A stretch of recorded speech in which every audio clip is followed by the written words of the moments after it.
안녕하세요. 네, 여러분들 시험 잘 보셨나요? 네, 이제 다시 본격적으로 온라인 수업을 시작합니다. 우리 이번에 배울 부분은 바로 생명 시스템, 그 중에서도 생명의 경계선 세포막에 대한 부분입니다. 네, 시스템을 굉장히 많이 바꿨습니다. 짠! 반갑습니다. 네, 여러분들 다시 만나 뵙게 돼서 반갑고요. 여러분들에게 강의를 하게 된 정혜준이라고 합니다. 반갑습니다. 네, 요번에 이제 저번에도 간단히 소개시켜드렸지만 전자칠판이 생겼습니다. 그래서 이제 좀 더 좋은 시스템으로 그리고 좀 더 다이나믹하게 수업을 진행하도록 노력을 하겠습니다. 여러분들도 시험은 끝났지만 우리가 정말 한 달밖에 또 기말고사가 안 남았어요. 그래서 진도를 나갈 부분이 많습니다. 그리고 온라인으로 모든 수업 진도는 다 나갈 예정이기 때문에 타이트하게 나갈 예정입니다. 그래서 성실하게 수업을 참여하시고 준비하시고 또 유인물도 정리하시고 과제도 하시면서 흥미있는 부분은 또 심화해서 공부하시면서 적극적으로 공부 함께 하셨으면 좋겠습니다. 네, 본격적으로 시작하도록 하겠습니다.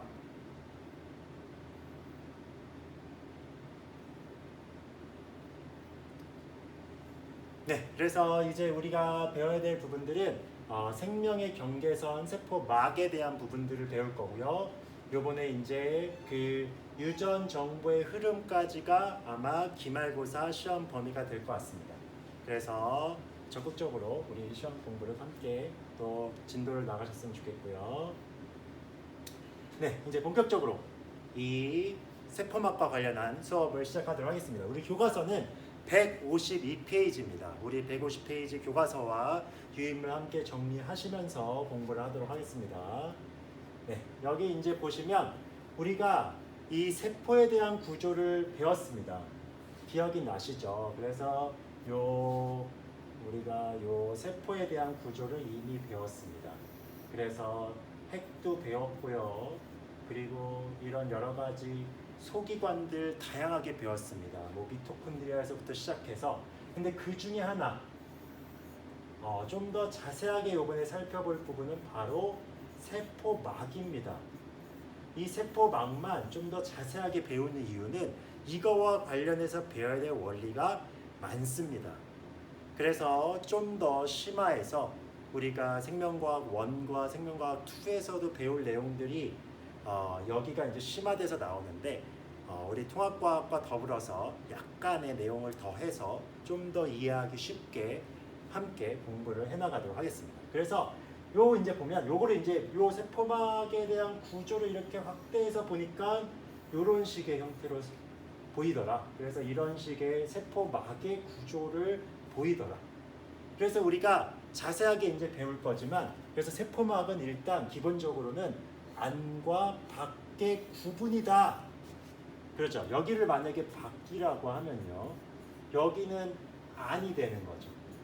그래서 안과 밖을 구분해 준다. 그렇다는 것은 여기 있는 물질과 여기 있는 물질의 차이가 있을 수 있다라는 거. 거기다가 세포의 형태를 유지하고 내부를 보호하는 기능을 한다. 요거는 모두 했습니까? 물론 세포벽도 하긴 했지만 세포막, 특히 동물 세포 같은 경우는 세포막밖에 없기 때문에 이런 형태를 유지하고 보호하는 기능을 분명히 세포막이 합니다.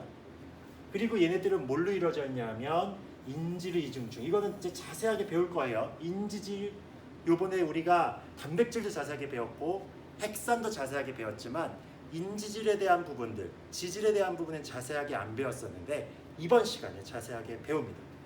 그리고 이제 막단백질, 뭐 단단백질, 콜레스테롤 이런 것들이 있다라는 것들까지 이제 함께 이제 본격적으로 보도록 하겠습니다. 네, 요게 이제 우리 세포막 구조 같이 한번 먼저 볼게요. 그래서 보시면 이게 세포입니다. 세포막을 보시면 확대해 보면 이런 식의 구조가 되어 있어요. 요게 이제 자세하게 또 설명을 해드릴 테지만 요 하나하나가요 인지질이라는 겁니다. 그래서 이 인지질에 어떻게 보면 이중층으로 되어 있습니다. 저번에 이중막 구조랑 이건 달라요.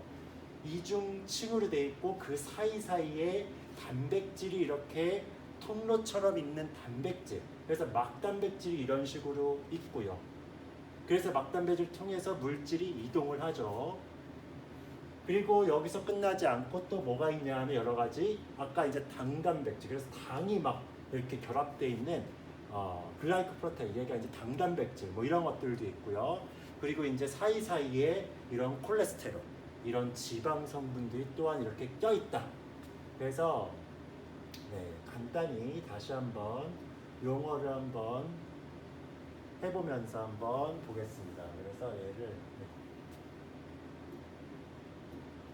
그래서 쭉 여기서 이제 여기까지 이제 보면 그래서 여기를 이제 한번 보시면, 그래서 여기서 이제 보시면 아까도 얘기했듯이 얘가 이제 아까 뭐라고요? 얘가 막단백질.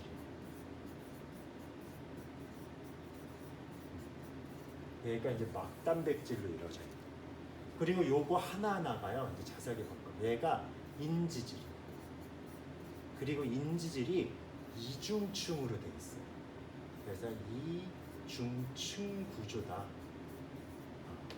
그리고 또한 이런 막단백질만 우리 교과서에는 나왔지만 뭐 여러 가지 단백질, 이렇게 위에 또 껴있는 단백질, 그래서 이렇게 당도 막 돼 있고, 아까 이제 보이지만 뭐 이런 콜레스테롤도 있고, 이런 것들이 이런 막 사이사이에 껴있어서 역할들을 합니다.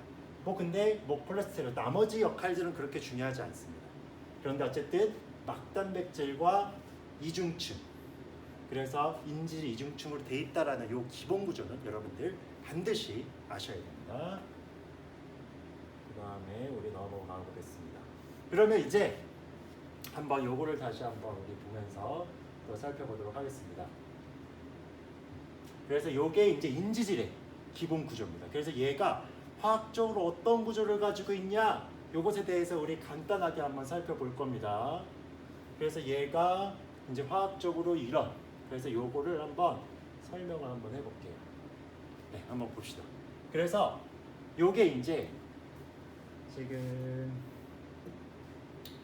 얘가 지금 인지질입니다. 그래서 인지질의 이제 구조인데, 인지질 그냥 우리가 이렇게 큰 머리에 꼬리, 그래서 이런 식으로 보통 부릅니다. 여기가 머리 부분, 얘가 꼬리 부분이라고 해서 이렇게 두 부분으로 이렇게 보입니다. 그래서 꼬리가 이렇게 두 개가 있다라고 보통 표현을 하는데, 저번에 우리 지질은 뭘로 이루어졌다고 배웠습니까? 그죠? 글리세롤과 뭐 지방 산으로 이루어져 있다라고 우리 보통 지질에 대해서 배웠습니다.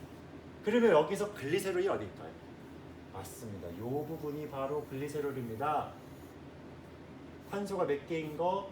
요 3개인 거. 요거를 글리세롤이라고 합니다. 그럼 지방산은 뭘까요? 맞습니다. 요 부분. 그래서 지방산이 지금 꼬리처럼 되게 길죠? 그래서 C, 아까 지금 저번에 우리 탄수화물에서 배웠지만 C가 굉장히 길게 된 이런 꼬리 부분. 그래서 팩티에스라고 해가지고 어쨌든 지방산. 꼬리 부분이 이렇게 두 줄, 그래서 두 가닥이 이렇게 결합이 되어 있습니다. 꼬리가 2개. 근데 왜 머리 부분 글리세롤만 있는 것이 아니라 한 군데의 결합기에는 뭐가 결합되어 있냐? 바로 인산기. 그래서 인지질인 거예요.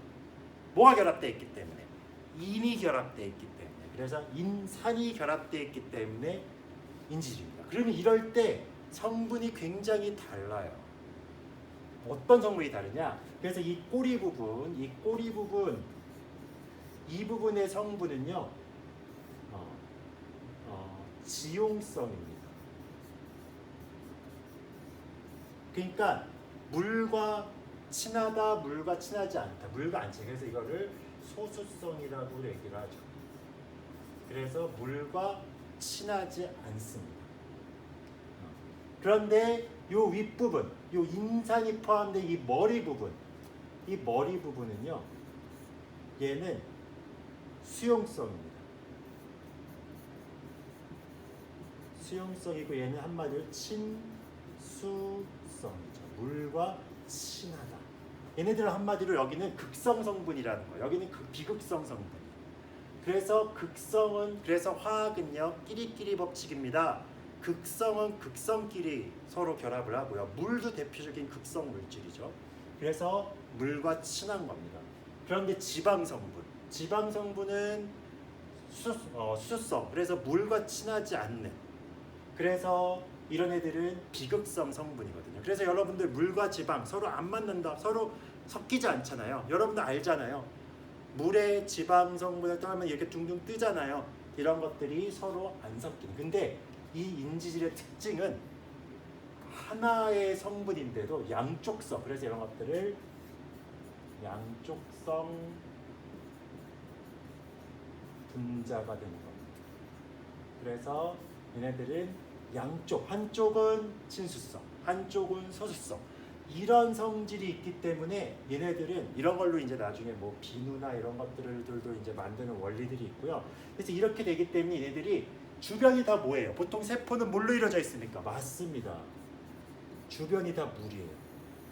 물이 있으면 이쪽 부분은 물과 친한 부분이에요, 안 친한 부분이에요? 꼴이 안 친하죠. 그렇기 때문에 물과 결합이 될까요, 안 될까요? 안 돼요. 그래서 바깥쪽으로 요 물 쪽으로 쫙 머리 부분이 이제 형성이 되는 거예요. 그래서 이해가 되시죠? 이게 그래서 그래서 다시 한번 요 부분을 다시 한번 보시면, 네, 그래서 이렇게 되는 거예요. 그래서 여기 보시면 여기가 이게 다 무슨 부분이에요? 또 있습니다. 그래서 여기가 다 무슨 부분이에요? 여기가 머리 부분, 여기도 머리 부분. 이해가 되십니까? 그리고 이쪽에 서로 뭐예요? 꼬리 부분이에요.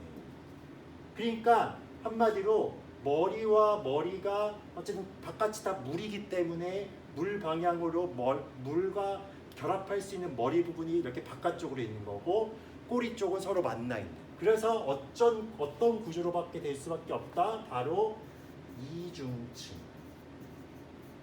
그래서 이거는요, 여러분들 구별을 헷갈리면 안 됩니다. 인지질이라는 것은 항상 이중층 구조예요. 근데 여기서 헷갈리지 않는 거, 이중막 저번에 배웠잖아요. 이중막이랑 이중층은 같은 개념일까요? 아닙니다. 전혀 얘는 다른 개념이에요. 이중막이라는 건 이 이중층이 몇 개 있는 거야? 2개가 있는 거야. 그러면 층으로는 몇 층이 있어야 돼요? 4층이 있어야 돼요. 그죠? 그래서 일단 단일막이라도 무조건 세포막은 이중층 구조로 돼 있다 라는 것들을 여러분들이 확실하게 이해를 해 두셔야 합니다. 이해가 되시죠? 그래서 이걸 이제 다 했고요. 그래서 이제 세포막에 대한 구조와 그리고 인지질에 대한 구조적인 특징에 대해서까지도 설명을 했습니다. 그래서 이제는 한번 그것에 대한 좀 더 구체적인 한번 기능에 대해서 다시 한번 살펴보도록 하겠습니다. 그래서 이제 물질 출입을, 그래서 얘네들은 물질 출입을 조절을 한답니다. 그래서 이 구조적인 것들이 이제 배웠기 때문에 이제는 기능적인 걸 배워야 됩니다. 그래서 얘네들이 어떻게 조절을 하는지. 그래서 세포막은 세포 안팎으로 물질이 이동하는 통로예요. 그래서 물질이 이동할 수가 있는데 전부 다 이동한다, 선택적으로 이동한다. 그렇습니다. 그래서 여기서 이제 기능적으로는 굉장히 중요한 단어가 바로 나옵니다. 무슨성 투과, 선택적 투과. 이해되십니까? 그래서 물질의 종류에 따라서 다르게 일어나는데 선택적 투과라는 개념입니다. 그래서 전부 투과하는 것이 아니라 어떤 것들은 투과되는 것도 있고 투과 안 되는 것도 있고, 어떤 것은 아까 막단백질을 통해서 통과하는 것도 있고 안 되는 것도 있고, 이런 선택적인 투과를 통해서 어쨌든 물질의 출입을 조절한다. 가장 세포막의 중요한 기능입니다. 이해가 되시죠? 그러면 우리 이제 또 그림을 보면서 한번 설명을 해보도록 하겠습니다. 그래서 여기 이제 보십시다. 아까도 이제 설명을 했지만 요게 이제 바로 그겁니다. 요게 지금 그거예요. 뭡니까? 이게 다 인지질이고 인지질이 지금 몇 중층으로 되어 있는 거예요? 서로 꼬리끼리 만나고 있죠? 이중층. 설명했죠? 왜? 바깥쪽에 다 무슨 성분이기 때문에? 물 성분이기 때문에. 그래서 친수성인 머리 부분이 바깥쪽으로 있는, 그리고 꼬리는 서로 만나고 있는, 그래서 끼리끼리의 법칙이라고 얘기했습니다. 이런 식으로 만나고 있는 층을 구성하고 있어요. 그럼 한번 보겠습니다. 네, 그래서 단순확산. 그래서 이번에 배울 건 이제 단순확산이라는 건데, 단순확산은 그냥 이 층을 그냥 이렇게 이동을 하네요. 그죠? 그래서 어떻게든 이런 분자들이 농도적인 구배라고 아까 영어로 나와 있죠. 그래서 농도 차에 의해서 고농도에서 저농도로 이동을 하는 것들. 그래서 한번 여기 이제 또 한번 살펴봅시다. 그래서 이런 것들이 이제 산소와 이산화탄소 같은 애들. 산소나 이산화탄소 이런 특징들은 뭐냐? 얘네들은 어쨌든 비극성이에요. 극성이 없어요. 그렇기 때문에 얘 극성이 아닌 애들은 어디를 그냥 자유롭게 그래도 비교적 통과할 수 있냐면 이 소수성, 물을 안 좋아하는 이런 층을 자유롭게 통과를 할 수 있습니다. 그래서 왔다 갔다 할 수 있어요. 그래서 기본이 이제 확산인데, 확산이라는 것은 뭐예요? 무슨 농도에서?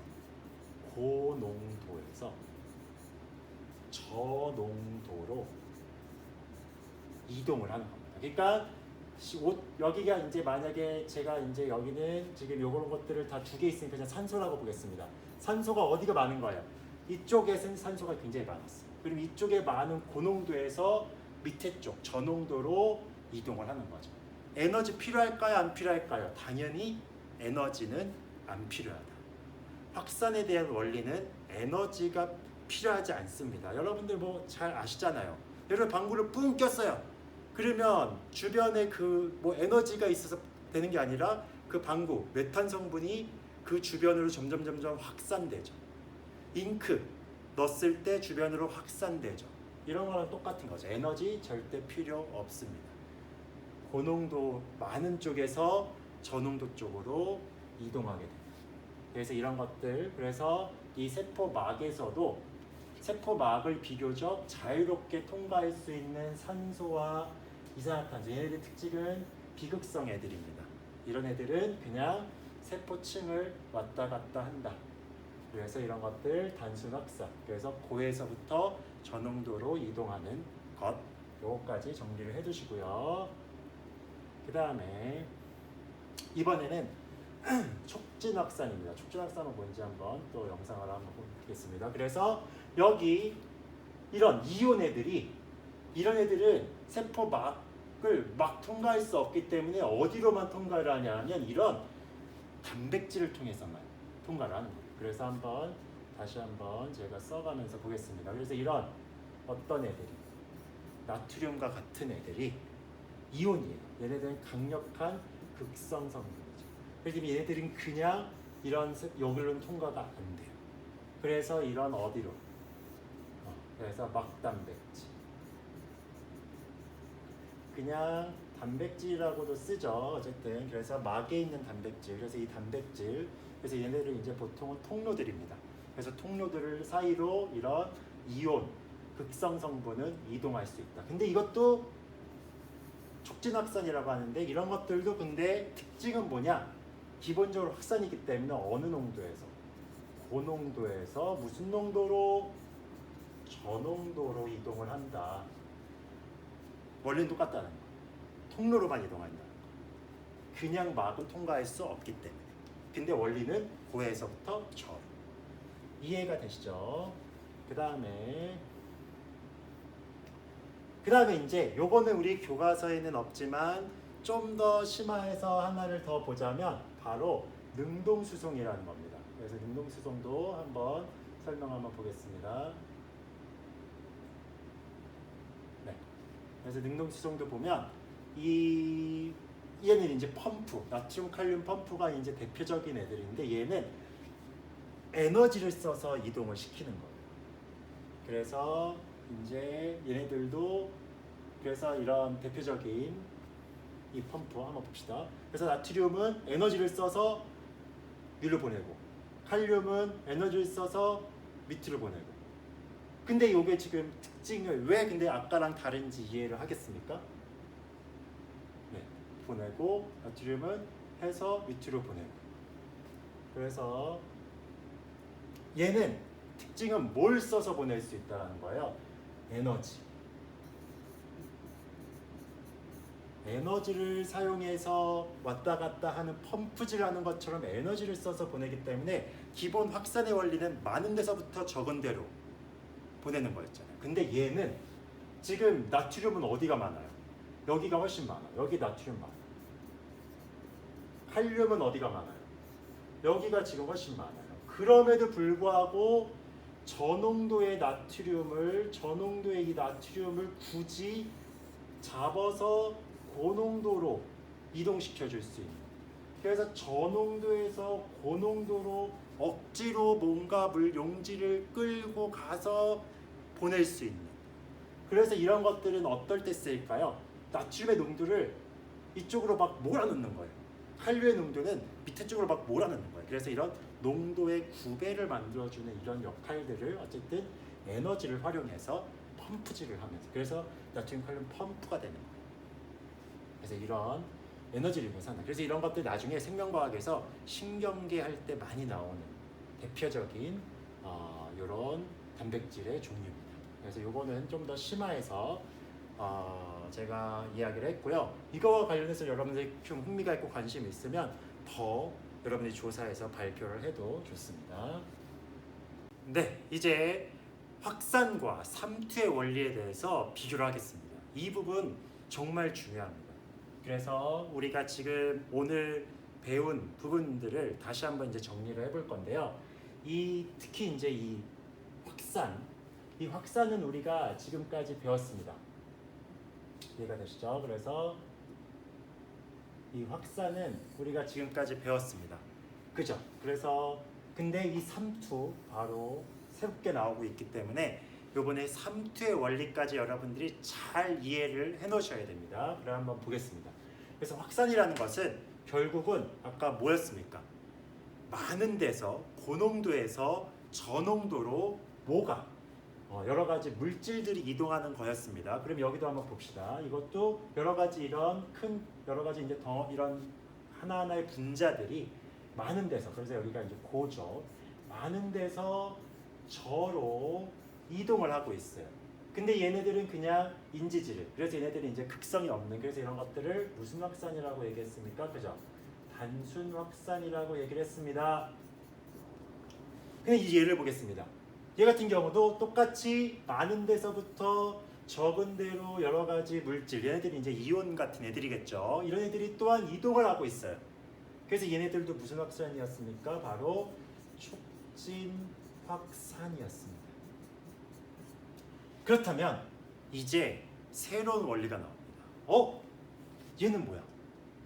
얘는 지금 뭐 단백질을 통해서 이동하는 것 같진 않은데 저에서 고로 이동해? 저에서 고로 아까 배웠던 거 뭐예요? 능동수송? 능동수송은 에너지를 이용해서 적은 데서부터 많은 데로 이동할 수 있었지 또 생각할 수 있겠지만 얘는 지금 에너지를 사용하지 않아요. 그리고 그냥 이 막을 통해서 이동하는 거예요. 그래서 이거 뭐가 이동하는 거냐? 그래서 얘는 이런 것들이 이제 삼투라고 하는데, 삼투는 뭐가 이동하는 거냐면 바로 용매가 아까 이런 것들은 다 뭐였어요? 맞습니다. 얘네들은 다 용질 덩어리들이 이동하는 거였어요. 근데 얘는 용매. 그래서 이 세포에서의 대표적인 용매가 바로 뭡니까? 그쵸? 물이 이동하는 거다. 물. 그래서 삼투라는 것은 바로 물이 이동하는 거다. 물이. 그래서 물이, 근데 얘도 원리는 똑같다라는 거예요. 보세요. 고농도는 지금 여러 가지 덩어리들, 이런 큰 덩어리들이 굉장히 많아요. 이런 막 큰 덩어리들이 이렇게 많아요. 그리고 여기는 거의 없어요. 요만큼밖에 없어요. 그럼 물은 어디가 더 많을까요? 그죠. 여기가 물의 양은 여기는 적어요. 고농도는 물의 양이 적다고요. 저농도는 오히려 큰 덩어리들이 없기 때문에 물의 양은 어떻게 돼요?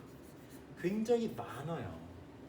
그러니까 물의 양이 많다 보니까 얘네들은 오히려 저농도지만 물은 그래서 얘도 똑같아요. 많은 데서부터 적은 데로 이동을 하는 겁니다. 이해가 되시죠? 그래서 많은 데서 물이 많은 데서부터 적은 데로 에너지가 필요하다 안 필요하다? 에너지는 필요하지 않습니다. 그죠? 그래서 많은 데서부터 적은 데로 물이 이동하는 거. 이거를 삼투라고 합니다. 그래서 오히려 그래서 저농도에서 고농도. 그래서 여러분들 잘 정리해 놓으셔야 됩니다. 확산은 고에서 저로 용질이 덩어리가 이동하는 거, 에너지 필요 없습니다. 근데 삼투는 오히려 물은 저농도가 많기 때문에 저에서 고로 물이 이동하는 거. 이런 것들을 바로 삼투라고 합니다. 에너지 역시 필요 없습니다. 네, 이 원리를 기억을 하시고요. 넘어가겠습니다. 네, 그래서 이거 이제 우리가 요게 이제 탐구인데요. 요 탐구를 우리가 요번에 한번 좀 이따가 이제 또 탐구 과제도 이제 내드릴 겁니다. 그래서 탐구 과제도 내드릴 건데 요 특히 이제 요 실험에 대해서도 제가 한번 보여드릴 거예요. 현미경 가지고 한번 보여드릴 건데 요건 이제 한번 결과입니다. 그래서 한번 살펴보면 좋겠습니다. 그래서 물의 이동! 물의 이동하면 생체 내에서 물 이동하면 딱 뭘 생각해야 되냐면 바로 삼투를 생각해야 됩니다. 삼투를. 그래서 삼투를 생각하면 한번 생각을 해봅시다. 우리 생리식염수에 이 양파 표피세포, 이 세포들이에요. 지금 이거 하나하나가 다 세포고 이런 것들이 다 세포 핵들입니다. 그래서 생리식염수에 넣었어요. 생리식염수는 어떤 상태입니까? 세포랑 거의 비슷한 형태입니다. 비슷한 그러니까 농도예요. 그렇기 때문에 서로 물이 주고받긴 하지만 세포의 크기는 일정이죠. 네. 그래서 그냥 주고받긴 하지만 일정합니다. 그런데 증류수를 보겠습니다. 증류수는 어떤 상태입니까? 증류수 같은 경우는 얘 같은 경우는 지금 저농도예요. 물이니까 그냥 물 자체니까 얘는 저농도예요. 어디보다? 이 세포보다. 그래서 이게 세포인데 세포는 지금 무슨 농도가 됩니까? 고농도가 됩니다. 그럼 어떤 현상? 아까 뭐 어디서 올로? 물은 저에서 고로. 그래서 저에서 고로 세포 안으로 물이 다 들어가니까 지금 보세요. 세포의 크기가 어떻게 됐어요? 아주 빵빵해졌다고요. 그래서 그냥 동물 세포 같은 경우는 용혈 현상도 일어납니다. 빵 터져요. 너무 물이 계속 들어가 있었어요. 근데 식물 세포 같은 경우는 터지진 않습니다. 여기서 출석 퀴즈 나옵니다. 식물 세포의 어떤 것들 때문에 더 이상 터지지 않고 그냥 빵빵한 상태로만 유지가 될까요? 그래서 이런 것들을 그래서 무슨 단어라고 표현하냐면 바로 팽윤 상태라고 하는데 왜 그렇게 될지 한번 여러분들이 출석 퀴즈로 적어주시면 됩니다. 아주 간단하죠. 식물의 소기관 어떤 것 때문에 더 이상 터지지 않고 빵빵하게만 유지하고 있는지. 그래서 그 소기관의 이름을 써주시면 어쨌든 그 식물 세포를 이루는 그 기관의 이름을 써주시면 됩니다. 그리고 이제 20% 소금물은요. 얘는 고농도예요. 그러면 이제 오히려 세포는 무슨 농도입니까? 저농도죠. 그렇기 때문에 어디서 얼로? 저에서 고로 물이 다 빠져나갔기 때문에 벌써 보세요. 세포의 크기가 어떻게 됐어요? 아이고 쪼글쪼글해졌어요. 그죠? 요게 원래 세포였는데 세포의 크기가 쪼글쪼글해졌어요. 그런 것들을 무슨 단어라고 쓰냐? 원형질 분리라는 단어로 씁니다. 그래서 쪼글해졌어요. 이해가 되십니까? 그래서 이런 것들은 다 무슨 원리다? 삼투. 이거 에너지 필요하다 안 필요하다? 안 필요하다. 그래서 여러분들 소금을 절일 때 이런 것들도 다 삼투랑 관련이 있습니다. 소금물에 넣으니까 그 세포 안에 있는 그 빵빵했던 그 배추들이 후두두두두해졌죠. 다 물이 어떻게 된 거야? 다 빠져나가. 그래서 이런 것들이 지금 삼투의 원리 중에 하나다. 네, 그래서 오늘 수업은 이제 여기까지입니다. 굉장히 시험 끝나고 첫 시간서부터 진도를 많이 나갔는데 지금 저희가 시간이 별로 없습니다. 그래서 진도는 이렇게 좀 빡세게 나가긴 할 겁니다. 그렇지만 우리 시험도 끝났으니까 좀 더 마음도 새롭게 하시고 좀 시간도 좀 더 즐기시고 그리고 또 수업할 때는 열심히 하시고 건강한 몸으로 다음에 또 뵙도록 하겠습니다. 그러면 건강하시고 다음 시간에 뵙겠습니다. 수고했습니다.